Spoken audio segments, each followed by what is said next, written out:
Place à présent à notre feuilleton de la semaine consacré aux grandes écoles lorraines, des fleurons de l'éducation. Et l'on commence ce soir par les Mines Nancy, école la plus engagée dans la transition écologique de France pour les Échos. Une école convaincue que l'ingénieur du 21e siècle devra être un acteur du changement. Une série proposée par Malika Boudiba et Stéphane Matuchet.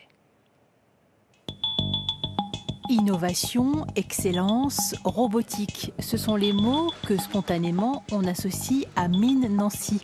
Désormais, l'école figure en tête du palmarès français des écoles d'ingénieurs les plus engagées dans la transition écologique et sociétale.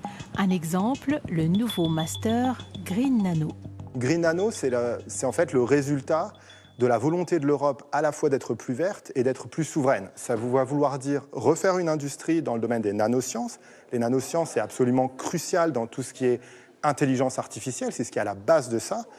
Mais pour faire cela, il faut avoir une industrie capable de produire les matériaux nécessaires à cette transition digitale. Et les matériaux sont aussi au cœur de la transition énergétique et de la même manière, les énergies peuvent être renouvelables, elles ont besoin de matériaux pour être transformés. Et c'est cette nouvelle génération d'ingénieurs qui est formée ici, dans un cadre européen. En deuxième année, les étudiants poursuivront leur cursus en Italie, puis en Slovénie. J'ai fait des études en chimie et en sciences politiques au Canada. Et je regardais un peu des écoles de master et je suis tombée sur le programme Green Nano grâce au site de l'Union européenne. Comme j'ai fait un double diplôme en chimie et en politique qui est un peu différent et hors du commun, je voulais trouver quelque chose où je pouvais fusionner les deux intérêts.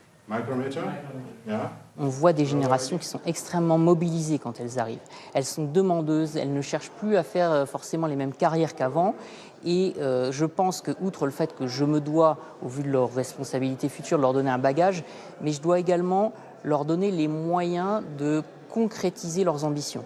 Ils ont envie de s'engager, ils ont envie de faire des choses qui sont utiles. Il faut qu'ils soient capables d'identifier quelle est la nature des problèmes, quels sont les leviers sur lesquels on va avoir une action importante et ceux sur lesquels ça va apporter peu de choses. BRE pour Bureau de la responsabilité écologique, une initiative des étudiants pour sensibiliser leurs camarades au développement durable. Ils mènent des actions pour établir le bilan carbone d'associations ou encore ils gèrent un parc de vélos. Ce qui m'intéresse, c'est que c'est déjà quelque chose d'utile puisque ça contribue à lutter contre le réchauffement climatique, alors à une petite échelle bien évidemment.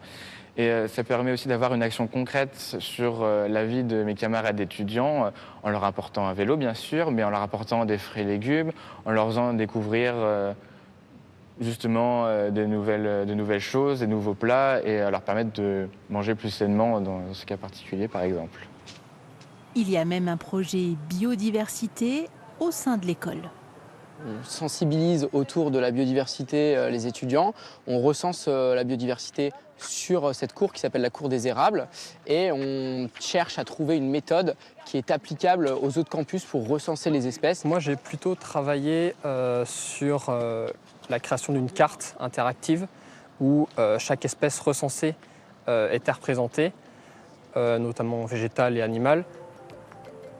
Nos jeunes ont des valeurs d'intérêt général, des valeurs un peu à l'antipode de l'individualisme. J'ai l'impression qu'on a une génération qui va faire mieux que la mienne et les précédentes. Les cours de Mines Nancy sont dispensés en anglais. Cette année, les étudiants sont originaires de 17 pays.